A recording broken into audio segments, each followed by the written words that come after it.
watching Charter Local Edition from the Inland Empire. I'm Brad Pomerance. We are joined by Dennis Michael. He is the mayor of Rancho Cucamonga. He is the president of the League of California Cities. Sir, thank you so much for joining us. You're a busy man indeed. I'd like to speak with you about several issues. I want to start with transportation and infrastructure. Sure. Last year, I know the League was pivotal in getting a special session called to focus on infrastructure, transportation. I guess we're technically still in the special session, but not much has been done. We haven't heard much out of the group other than there is opportunities, we believe. In fact, I spoke at the hearing they held in Ontario about the need for additional revenues that we're going to need in the state to maintain our roads that are already built. And let's talk hard dollars. California says it needs $59 billion for state roads. The local governments need $78 billion for their city and county roads.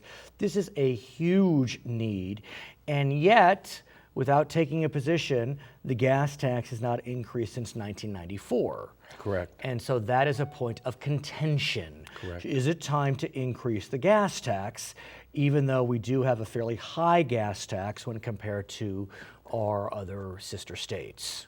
You know, from my perspective, being that since 1994 there's been no increase, the 18.5 cents per gallon of state tax, of gas tax, is really worth about 9 cents in today's dollars.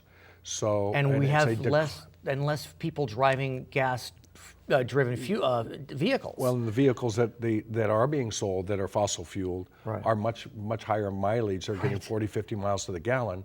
So there has been a declining revenue source from the gasoline tax. Now, having said that, we believe that there is a need to increase the gas tax in an interim basis, but moving forward, we need to look at a different way of how we're funding the maintenance of our roads, streets, highways, and bridges, because gas tax is a dwindling resource of revenue, and cars that are either alternative fuel vehicles or electric vehicles are paying nothing to use our roads. Truly, if you have an electric vehicle, you are paying zero. You're paying zero, and yet you're still using the roads and causing further damage to the roads. So there are some states that have passed a surcharge, a registration fee, an additional registration fee for electric vehicles.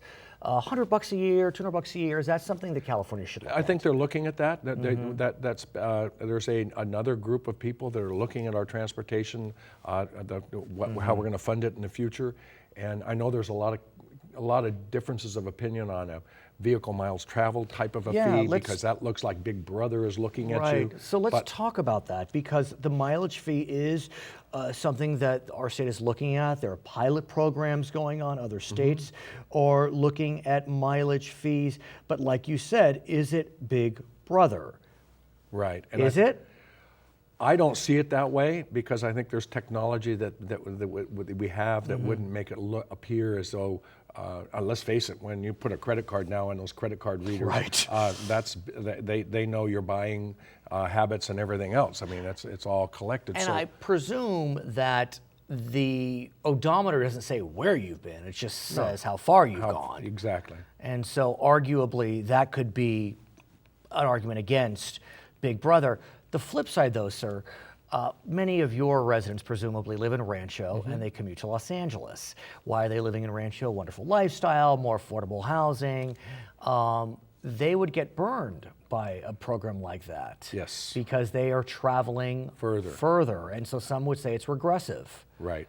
So from my perspective, Brad, you mentioned it earlier, some form of an increased fee on licenses or some other way of saying, okay, on the average, Californians spend about this much money on gasoline if you have a gasoline vehicle.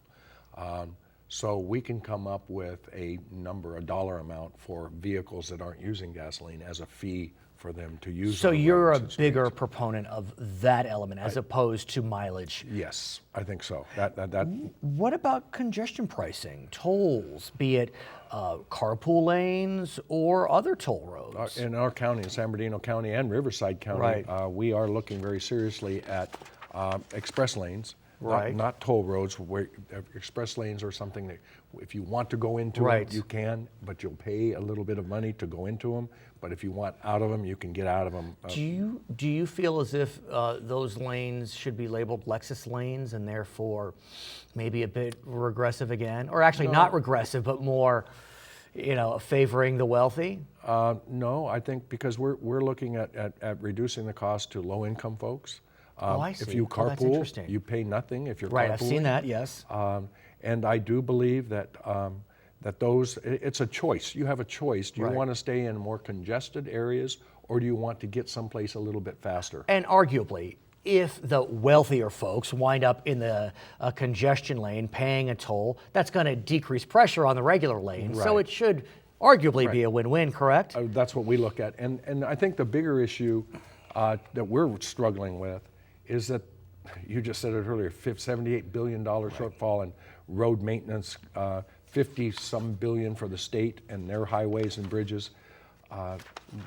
There's no way that we have the money in this county or throughout the state to fund increased capacity on our freeways. I want to ask about... without going with some form of charge to an increasing. And what we're looking at on the 10 essentially is from LA County line all the way to Ford Street in Redlands is 2 lanes, not taking away the existing lanes, but adding 2 more lanes that would be express lanes in both east and west directions on the 10. I'd like to ask you about water infrastructure projects. Yes. Now, the voters did pass a bond, $7.545 billion a few years ago. About $3 billion was intended to go for dams, we'll call them, above ground storage. Also money for below ground storage, groundwater. I know government moves at a glacial pace, but what's happening? I know it's very, very challenging. Our water district is constantly up in Sacramento arguing about with the water control board about what we're going to do with some of those funds. But I know storage capacity is a big issue, and that is moving forward. But look, I mean, we're in the midst of an El Nino. Right. In Southern California, not as much as we had hoped, although by the time this airs, who knows? Northern California's seen a lot of snowpack. I'd hope that we could have captured some of that water, but we haven't spent any of the bond yet. Well, and that one I think rests with our legislature and or is it the treasurer's office who issues bonds, or is it just it takes I'm time? Not sure. I think it's more time, and it's unfortunate. As at the local level, there is frustrations about, hey, let's move forward and let's get these things done. We're in a crisis. Yeah, we may have an El Nino this year. I'm certainly Northern California seeing it. Yeah. Hopefully, we're going to see it down in Sure. Southern California before the end of winter. But who knows what's going to happen in the future? And I think for Californians, it's a new dawn as far as water infrastructure, and conservation. It really is. I mean, conservation is really the wave, if I can use that word, of the future. Oh, absolutely. I mean, even if we do have some nice rains, we really are in a new era with almost 40 million people in this state. We can't just use water as if it's coming. It's impossible to move forward. So how are the residents of Rancho handling this? We have we had a 32% requirement for reducing our water usage. That's high. 36 was the highest. Yep. And so we put a tag, or the water district put a number out and said we're going to try to achieve 35%. And we are making that stunning. in the 30s, somewhere in the 30% Congratulations. reduction. And that's even after people had already done some work in reducing. Like our city is the largest water user in the city because of all of our parks But you're conserving as a government? We have made over 30% reduction. Our landscaping at all of our facilities is going brown and is being torn out and put in drought-resistant plantings. His name is Dennis Michael, Mayor of Rancho Cucamonga, President of the League of California Cities. I'm Brad Pomerance in Riverside. It's Charter Local Edition.